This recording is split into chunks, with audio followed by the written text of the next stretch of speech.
기쁨에게 오신 모든 분들을 주님의 이름으로 환영합니다. 이 시간 우리 조용히 기도하시면서 하나님 앞으로 나아가겠습니다. 아름답고 거룩한 것으로 여호와께 예배할지어다. 온 땅이여 그 앞에서 떨지어다. 모든 나라 가운데서 이르기를 여호와께서 다스리시니 세계가 굳게 서고 흔들리지 않으리라. 그가 만민을 공평하게 심판하시리라 할지로다. 아멘. 성도들의 찬미와 경배를 기쁘게 받으시는 하나님, 오늘도 세상에서 흩어져 살던 저희들을 이렇게 한자리에 불러주시고 거룩하신 하나님께 경배를 올리게 하시니 참으로 감사를 드립니다. 예배의 주인이 되시는 하나님, 우리의 마음을 활짝 열어주셔서 지존하신 주의 이름을 영원토록 찬송하게 하시며 전심으로 주의 사랑과 은혜에 감사하게 하옵소서. 오직 주님만을 의지하며 주님의 구원을 기뻐하는 성도들에게 오늘도 방패와 능력이 되어 주옵소서. 모든 영광을 하나님께 돌리오며 예수님의 이름으로 기도드립니다. 아멘.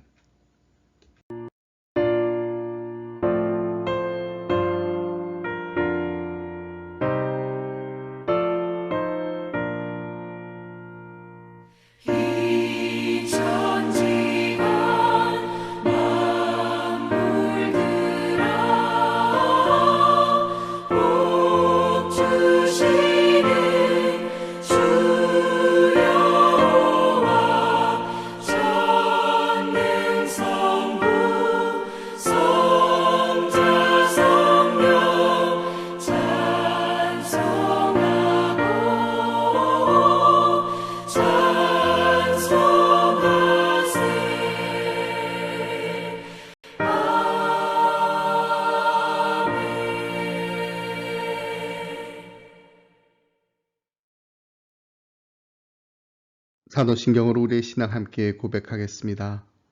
나는 전능하신 아버지 하나님, 천지의 창조주를 믿습니다.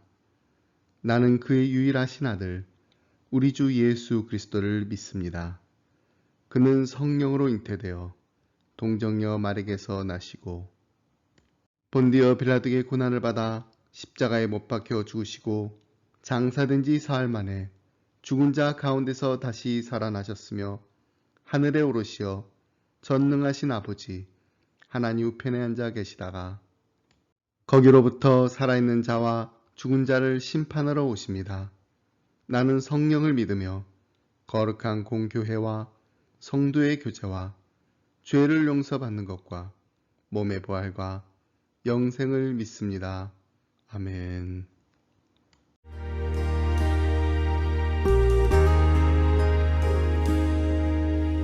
아버지 사랑 내가 노래해.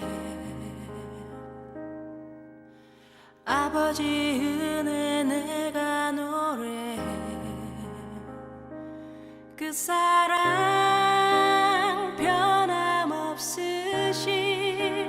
거짓 없으신 성실하신 그 사랑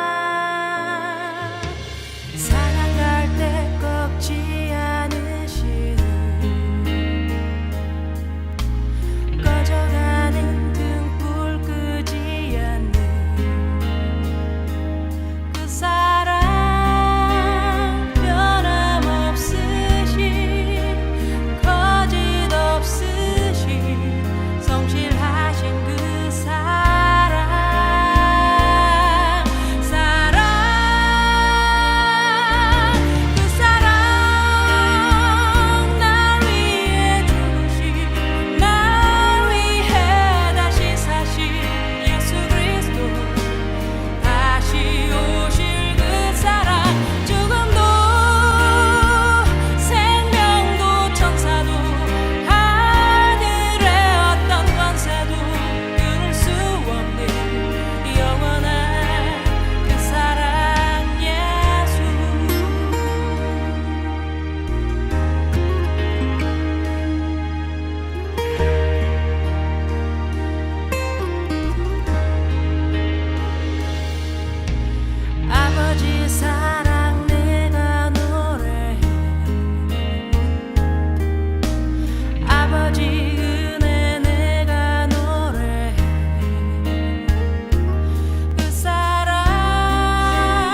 오늘 함께 나누실 말씀은 이사야서 42장 1절로 4절 말씀입니다.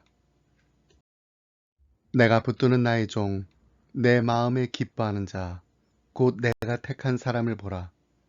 내가 나의 영을 그에게 주었은즉 그가 이방에 정의를 베풀리라. 그는 외치지 아니하며 목소리를 높이지 아니하며 그 소리를 거리에 들리게 하지 아니하며 상한 갈대를 꺾지 아니하며 꺼져가는 등불을 끄지 아니하고 진실로 정의를 시행할 것이며 그는 쇠하지 아니하며 낙담하지 아니하고 세상의 정의를 세우기에 이르리니 섬들이 그 교훈을 앙망하리라. 아멘. 7월과 8월 2달 동안 함께 묵상하게 될 말씀은 이사야서 40장에서 66장까지입니다. 7월 첫째 주와 둘째 주에는 야고보서 말씀을 함께 묵상했는데요. 9월부터 시작되는 수요 예배에서 12주 동안 야고보서 강해를 하도록 하겠습니다. 이사야라는 이름에는 여호와는 구원이시다라는 뜻이 있습니다. 그 이름의 의미처럼 이사야서는 하나님의 구원을 선포하는 예언서입니다. 그래서 이사야서를 구약의 복음서라고 부릅니다. 이사야서의 또 다른 별명이 있는데 그것은 바로 작은 성경입니다. 성경은 모두 66권인데 이사야서 역시 66장으로 되어 있습니다.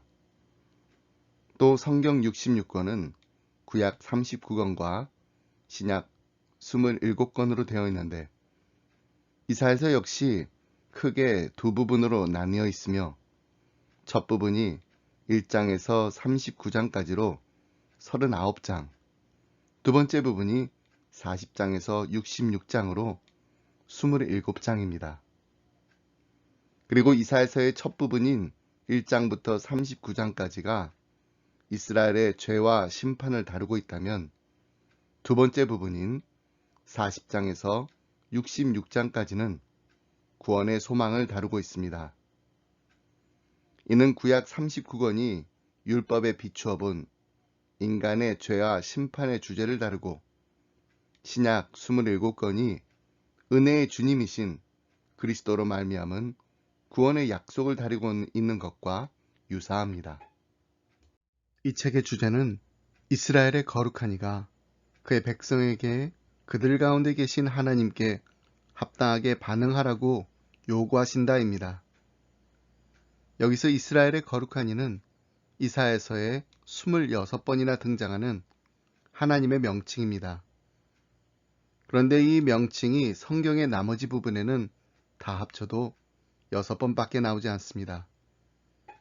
그러므로 이 핵심 문구가 반복되어 나타나는 것은 유다 백성이 그들 가운데 계신 거룩하고 놀라운 하나님께 경건하게 순종하는 것이 이사야의 주요 관심사임을 보여줍니다. 이사야가 선지자로 부름받았을 때 하나님의 웅장하고 놀라운 임재를 직접 목격한 바 있습니다.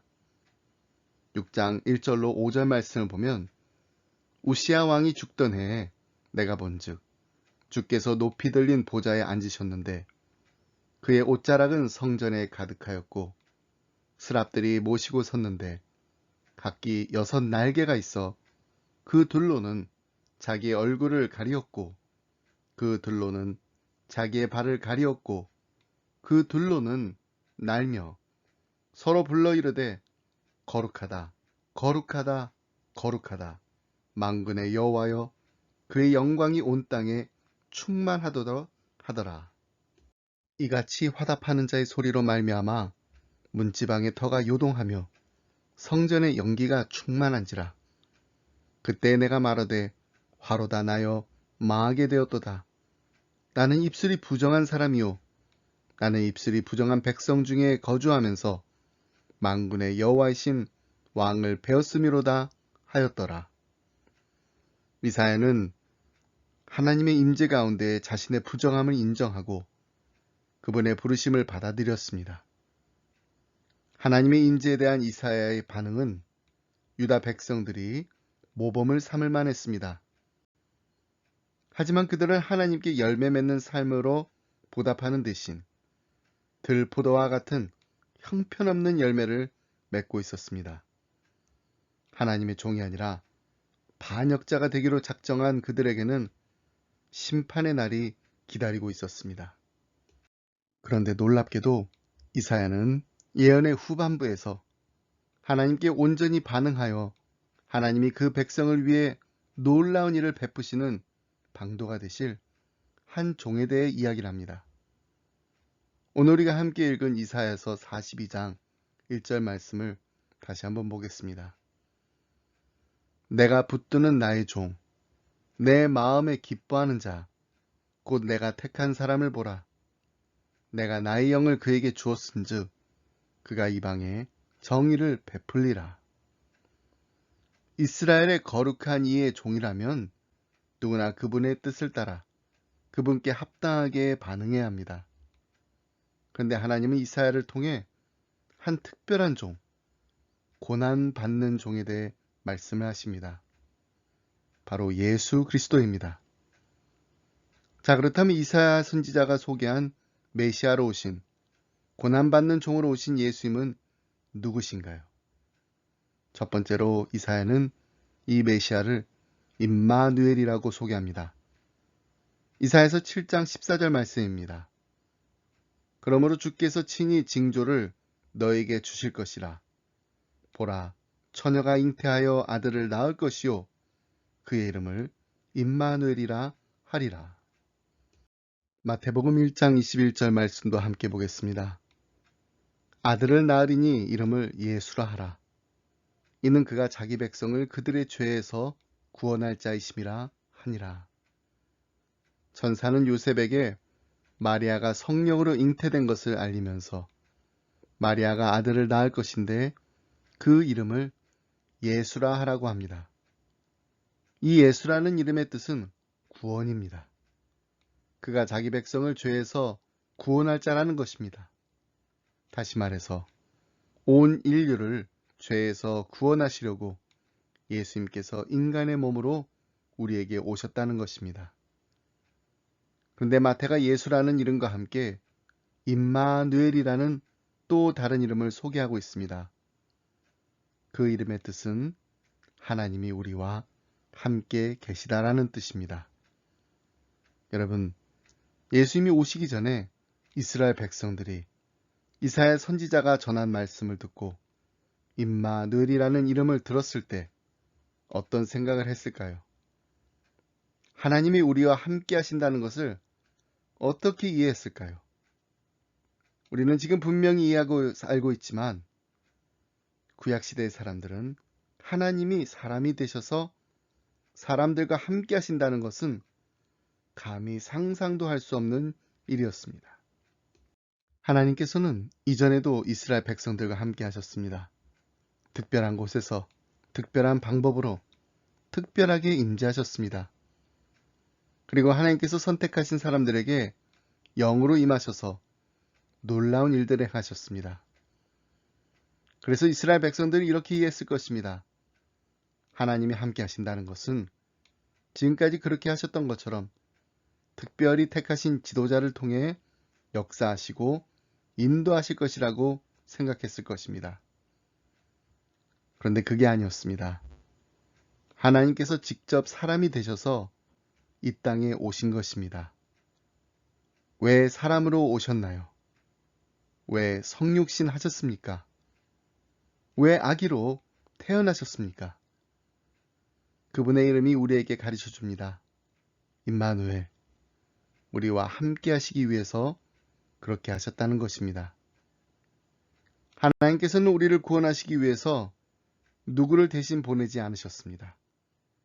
하나님께서 직접 오셔서 구원을 이루셨습니다. 이것이 바로 우리에게는 예수님이 가장 큰 소망이요, 가장 큰 기쁨이 되는 이유입니다. 하나님이 우리와 영원히 함께 하시기 때문입니다. 마태는 이 사실을 그의 복음서를 시작하면서 기록했고, 복음서를 마치면서도 하나님의 함께 하심을 강조합니다. 마태가 그의 글을 마치면서 가장 마지막에 예수님께서 이 땅을 떠나시면서 하신 말씀을 기록합니다. 마태복음 28장 20절입니다. 내가 너에게 분부한 모든 것을 가르쳐 지키게 하라. 볼지어다 내가 세상 끝날까지 너희와 항상 함께 있으리라.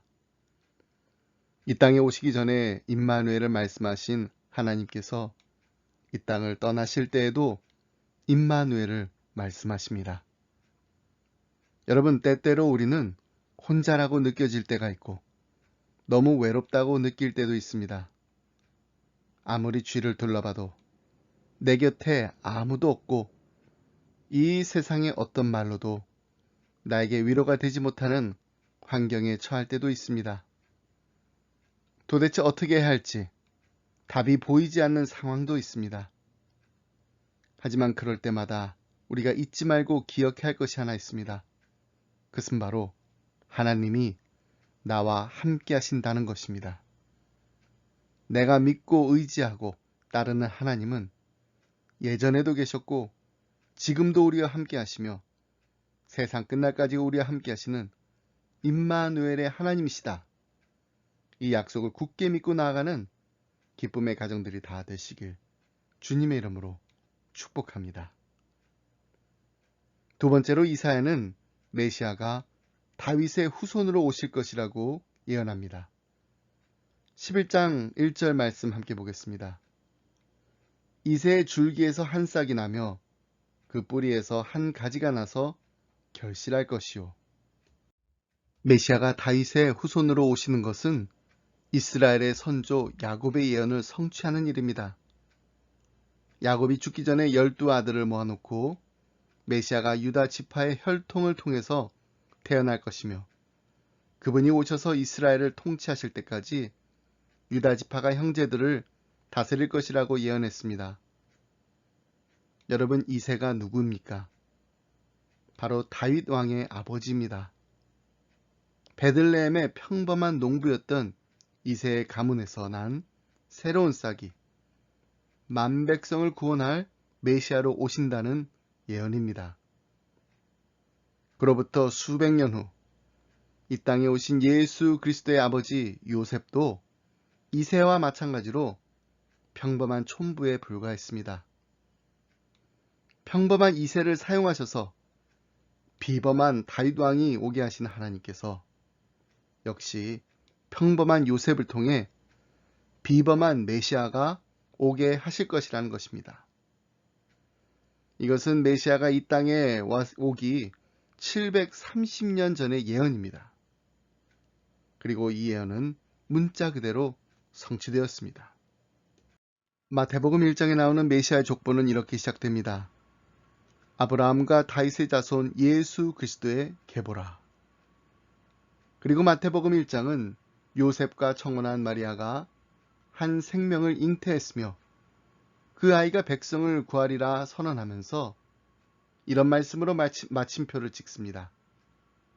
마태복음 1장 22절 말씀입니다. 이 모든 일이 된 것은 주께서 선지자로 하신 말씀을 이루려 하심이라. 여기서 말하는 선지자는 누구입니까? 바로 이사야입니다. 참으로 놀라운 예언의 성취이자 위대한 탄생입니다. 인류 역사를 통틀어 한 인물의 탄생을 700여 년 전에 가문의 이름까지 열거하며 예언된 사례는 없습니다. 이 위대한 예언의 주인이신 하나님께서는 이사야와 동시대를 살았던 또 한 명의 선지자 미가를 통해 예수님의 탄생 장소까지 예언하게 하셨습니다. 미가서 5장 2절 말씀입니다. 베들레헴 에브라다야, 너는 유다 족속 중에 작을지라도 이스라엘을 다스릴 자가 내게서 내게로 나올 것이라. 그의 근본은 상고에 영원에 있느니라. 그렇습니다. 메시아는 어느 날 우연히 탄생한 분이 아닙니다. 역사의 처음, 아니 영원부터 계시던 분입니다. 여러분, 이처럼 우리가 믿고 의지하는 하나님은 약속에 신실하신 분이십니다. 때로는 그 약속이 성취되기까지 오랜 세월이 걸리기도 하지만 성취되지 않는 약속은 하나도 없다는 사실을 믿으시길 바랍니다. 하나님은 약속만 하시는 하나님이 아니십니다. 약속하신 것을 이루시는 하나님이십니다. 그러므로 우리는 하나님의 약속을 믿고 따라가야 합니다. 그 약속의 말씀이 어디에 있나요? 바로 성경입니다. 모든 성경은 하나님의 감동으로 된 것으로 교훈과 책망과 바르게 함과 의로 교육하기에 유익하니 이는 하나님의 사람으로 온전케 하며 모든 선한 일을 행하기에 온전케 하려 함이니라. 구약에 기록된 예수님에 관한 모든 예언이 성취되었던 것처럼 하나님의 약속의 말씀을 든든히 붙잡고 나아갈 때 하나님의 사람으로 온전하게 쓰임받게 되는 복된 인생이 되시길 간절히 소원합니다. 마지막으로 이사야 선지자는 메시아는 고난받는 종이라고 선포합니다. 선지자 입술을 통하여 예언하신 임마누엘의 하나님이 되심에 담은 약속은 무조건적인 사랑으로 사랑하시리라는 약속입니다. 그리고 800년 후에 이 약속이 예수님의 죽으심을 통해 이루어진 것을 깨닫고 감격한 사도 바울은 이렇게 고백합니다. 로마서 5장 8절 말씀입니다. 우리가 아직 죄인 되었을 때 그리스도께서 우리를 위하여 죽으심으로 하나님께서 우리에 대한 자기의 사랑을 확증하셨느니라. 그렇습니다. 예수님께서는 우리가 의인 되었을 때 우리가 하나님의 사랑을 받을 만한 자격 요건을 다 갖추었을 때 우리를 위해 십자가에 못 박혀 돌아가신 것이 아니라 우리가 아직 죄인 되었을 때 우리를 위해 죽으셨습니다. 이사야 선지자는 십자가를 통해 우리에게 베푸시기로 약속하신 무조건적인 사랑이 얼마나 소중한 사랑인지를 53장 4절로 5절에서 아주 상세히 설명해 주고 있습니다. 그는 실로 우리의 질고를 지고 우리의 슬픔을 당하였거늘 우리는 생각하기를 그는 징벌을 받아 하나님께 맞으며 고난을 당한다 하였노라. 그가 찔림은 우리의 허물 때문이요 그가 상함은 우리의 죄악 때문이라. 그가 징계를 받음으로 우리는 평화를 누리고 그가 채찍에 맞음으로 우리는 나음을 받았도다. 이 약속의 말씀에 담긴 우리를 향하신 무조건적인 사랑의 깊이를 이해하려면 특별히 두 단어의 주의를 기울이셔야 합니다. 지고와 당했다입니다. 그는 실로 우리의 질고를 지고, 여기서 지고 나르다라는 말은 먼 곳으로 던져 없애버리다라는 의미를 담고 있습니다. 이 단어는 구약시대에 이스라엘 백성의 죄를 한 염소에 지워 그 염소를 광야로 보내는 속죄의식에 사용한 단어입니다. 누구에게 죄를 뒤집어 씌울 때 사용하는 영어의 표현인 scapegoat가 여기에 유래한 것입니다. 그리고 우리의 슬픔을 당했다라는 말은 우리의 무거운 짐을 대신 떠맡았다라는 것을 의미합니다. 다시 말해서 성자 하나님께서 십자가에서 우리의 모든 죄를 대신 떠맡고 속죄양으로 죽기 위해 그리고 우리의 모든 죄를 다 뒤집어 쓰고 우리 인생의 수고하고 무거운 짐을 다 짊어지고 가시기 위해 예수님께서 이 땅에 오셨다라는 것입니다. 천지를 지으신 하나님이 인간의 몸을 입고 이 땅에 오셔서 2000년 전 갈보리 십자가 위에서 흘리신 피가 바로 화목제물입니다.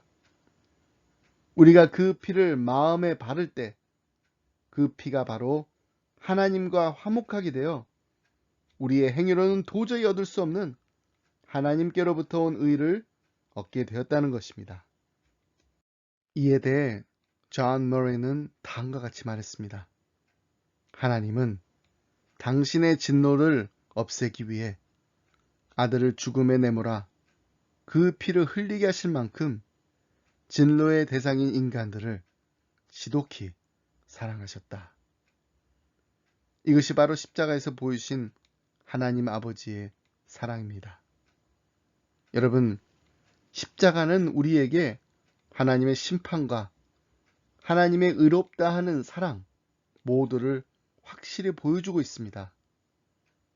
이 십자가는 하나님의 진노와 하나님의 사랑을 절반씩 만족시키는 타협이 아닙니다. 예수님께서 우리의 모든 죄를 위해 십자가에 못 박혀 돌아가심으로 말미암아 하나님의 심판하심이 분명히 옳다라는 것을 말씀해 주고 있습니다. 그와 동시에 하나님은 우리를 그냥 사랑하시는 게 아니라 아주 지독히 사랑하셔서 하나밖에 없는 독생자 예수 그리스도를 십자가에 내어주실 만큼 우리를 사랑하신다는 것을 확증하셨다는 것입니다. 이것이 바로 십자가에서 보여주신 하나님의 지독한 사랑입니다. 그리고 그 지독한 하나님의 사랑 때문에 우리가 지금 이 자리에 나와 하나님을 아바 아버지라 부르며 하나님께 예배 드릴 수 있는 것입니다. 맥스 루케이더 목사님이 이런 고백을 한 것이 기억납니다. 우주를 만드신 분이 당신 없이 살기보다는 당신을 위해 죽는 길을 택하셨다. 혹시 우리의 마음에 하나님의 사랑에 대한 갈등이 강하게 일어나고 있다면 기억하시길 바랍니다. 우주를 만드신 분이 나 없이 살기보다는 나를 위해 죽는 길을 택하셨다. 말씀했습니다. 우리가 자주 부르는 복음성가 중에 나를 지으신 주님이 있습니다. 원래 제목은 He knows my name, 내 이름 아시죠입니다. 타미 워커라는 예배 인도자가 만든 곡입니다. 그가 사역하는 교회의 주일 설교 주제에 맞춰 이 곡을 만들었다고 합니다. 그가 이 곡을 만들 때 한 고아 소년이 떠올렸다고 합니다. 1997년 그가 필리핀으로 선교 활동을 갔을 때 방문한 고아원에서 만난 소년이었습니다. 당시 7살이었던 소년은 그에게 다가와서 이렇게 말했습니다. 아저씨, 제 이름은 제리예요. 그래서 토미 워커가 이렇게 또 대답했다고 해요. 그렇구나. 내 이름은 탐이야. 라고 대답했더니 이 소년이 이렇게 물었다고 합니다. 아저씨, 그럼 이제 우리 친구죠? 그리고 1시간쯤 후에 이 소년이 다시 타미 워커에게 다가와서 아저씨, 제 이름이 무엇인지 아세요? 라고 물었습니다. 그럼 내 이름은 제리지 라고 대답했더니 그 소년이 다시 그래요. 그럼 이제 우리 친구죠? 하고 재차 물었습니다. 타미 워커는 그 소년을 안아주면서 이렇게 대답했습니다. 맞아, 우린 친구야, 제리. 여러분, 이 복음송의 가사가 이렇습니다. 나를 지으신 주님, 내 안에 계셔. 처음부터 내 삶은 그의 손에 있었죠. 내 이름 아시죠? 내 모든 생각도, 내 흐르는 눈물, 그가 닦아주셨죠. 그는 내 아버지, 난 그의 소유. 내가 어딜 가든지 날 떠나지 않죠. 내 이름 아시죠? 내 모든 생각도. 아바라 부를 때 그가 들으시죠. 그렇습니다. 하나님은 오늘도 우리에게 말씀하십니다. 너는 내 것이라. 내가 너를 창조하였노라. 너는 내 아들이다. 너는 내 딸이다. 그러니 나는 너를 절대로 혼자 버려두지 않을 것이다. 하나님은 우리의 아바 아버지이십니다. 우리는 그분의 소유입니다.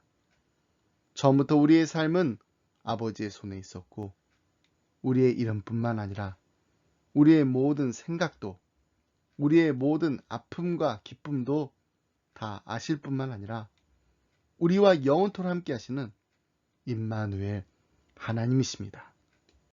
한 주간을 살아가면서 우리가 어디를 가든지 떠나지 않으시는 불꽃 같은 눈동자로 우리를 지키시고 보호하시고 함께 하시는 하나님과 날마다 동행하는 기쁨이 넘치시길 주님의 이름으로 축복합니다. 기도하겠습니다. 임마누엘 하나님, 우리와 함께 하시는 하나님, 날마다 우리에게 필요한 모든 것을 공급해 주시고 변함없는 사랑으로 우리를 아끼시고 돌보시고 인도하여 주심을 감사합니다. 죄에서 자유를 얻게 하는 보혈의 능력을 날마다 찬양하며 우리를 위해 십자가에 못 박혀 달려 돌아가신 예수님을 닮아가는 죽기까지 순종하는 삶을 살 수 있도록 성령께서 우리의 마음과 뜻과 생각의 모든 것을 주장하여 주심을 감사합니다.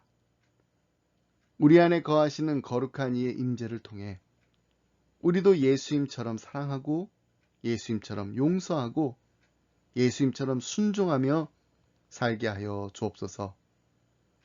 사랑하는 우리의 자녀들이 날마다 주님과 동행하는 기쁨이 넘치게 하시며 이들이 하나님을 신실하게 섬기는 모습을 통해 하나님이 이들과 함께 하신다는 것을 세상이 알고 도전받고 부러워하게 되는 복된 인생을 누리게 하여 주옵소서.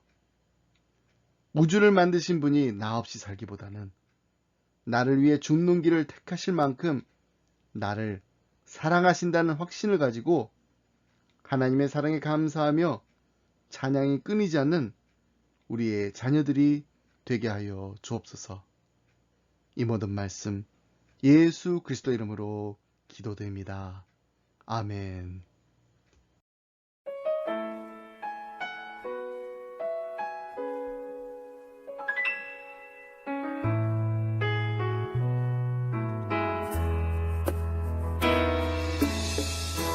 나를 지으신 주님 내 안에 계셔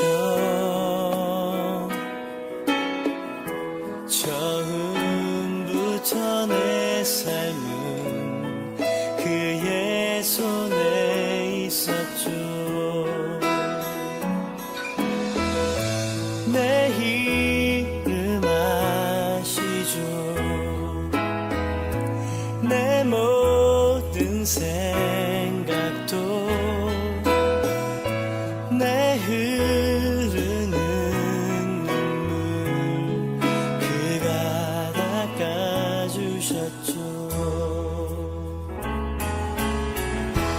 그는 내 아버지 난 그의 소유 내가 어딜 가든지 날 떠나지 않죠.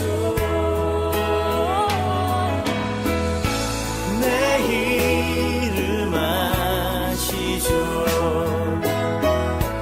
내 모든 생각도 아바라 부를 때 그가 들으시죠.